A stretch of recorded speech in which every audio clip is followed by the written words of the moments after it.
ओम श्री साई नाथाय नमः।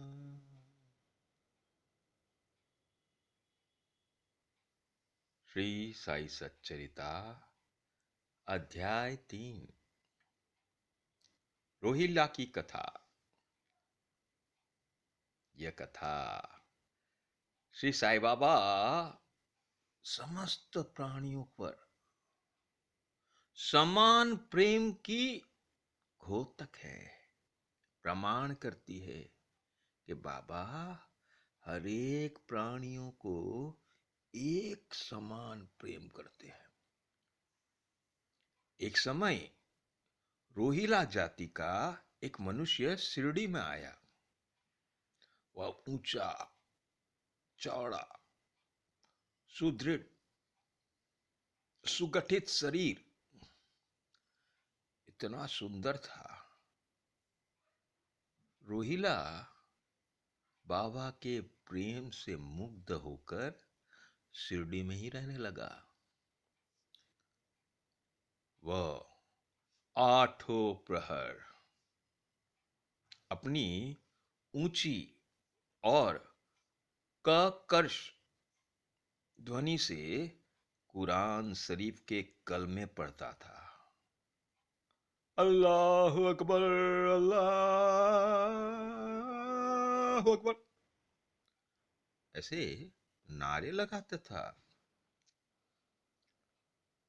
आठों प्रहर बाबा का अद्भुत प्रेम,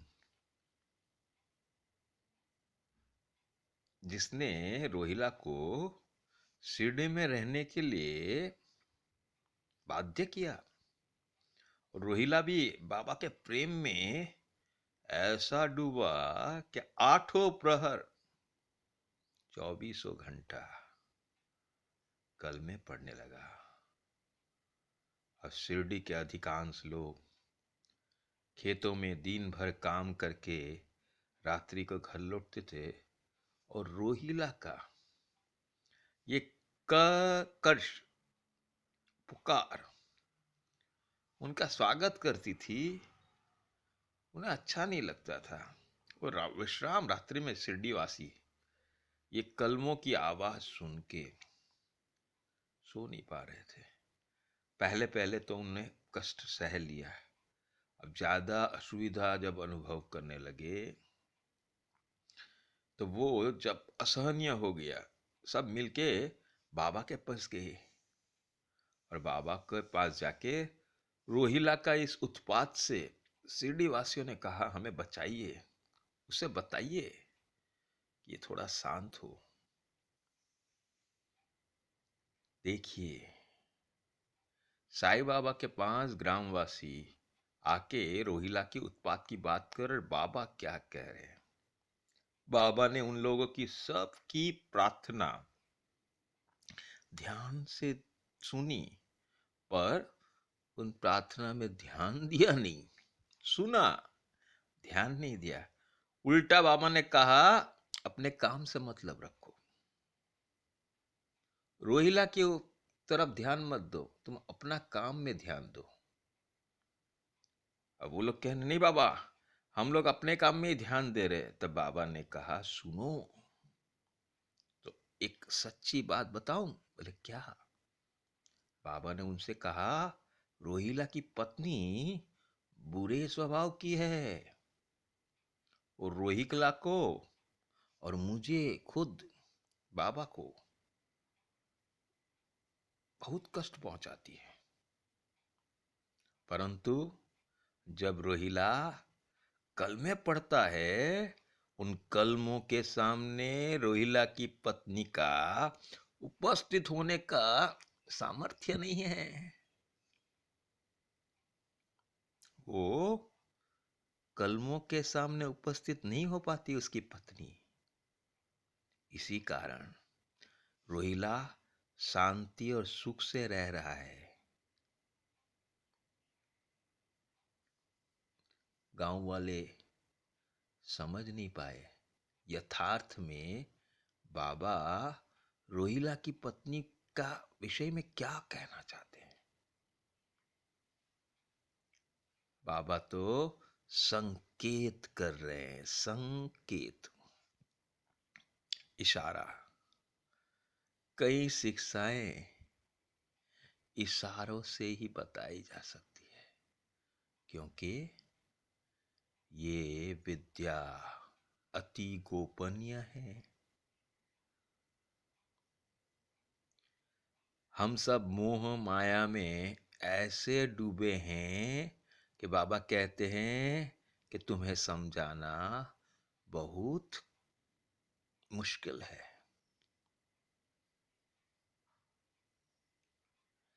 ईश्वर आराधना का महत्व सब कोई नहीं जान सकता, इसलिए बाबा ने इन ग्रामवासियों को इशारा में संकेत किया। जो समझ गया समझ लो, नहीं समझ पाया नहीं समझ पाया। क्या इशारा था? कुविचारों की ओर। हमारा मन में कुविचार, उससे दूर करने के लिए कलमा यानी कि ईश्वर की आराधना निरंतर जो करता है, उसके मन पवित्र हो जाता है, शांत हो जाता है, निश्चल हो जाता है। और जब हम ईश्वर आराधना से दूर रहते हैं, तो हमारा मन में विषय, आशा उसमें लिप्त हो जाता है। और ये विषय, आशा इसमें लिप्त होने से हम पवित्र हो जाते, अज्ञानी हो जाते।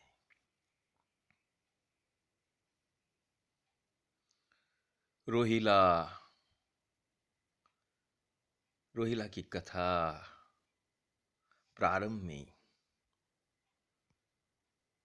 साई सच्चेता प्रारंभ कैसे ईश्वर की आराधना करनी चाहिए, इसकी ओर इंगित करता है। प्रेम, सभी कोई कहते मैं बाबा को प्रेम करता हूं। बाबा भी कहते हैं मैं भी तुम सबको प्रेम करता हूं। पर ये प्रेम की परिभाषा क्या है? कौन बताएगा प्रेम की परिभाषा?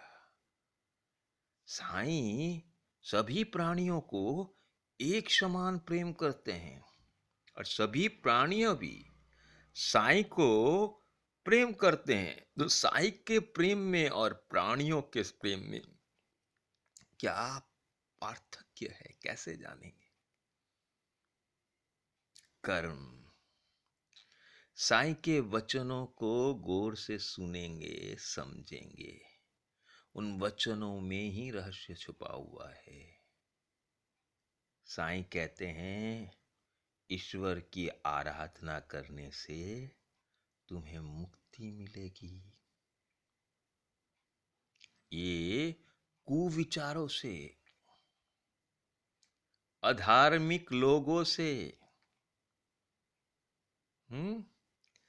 ये विषय आशा से जब तक हम लोग मुक्त ना होंगे, तब तक साईं को पहचान नहीं पाओगे। साईं तो विवेक और वैराग्य की मूर्ति है।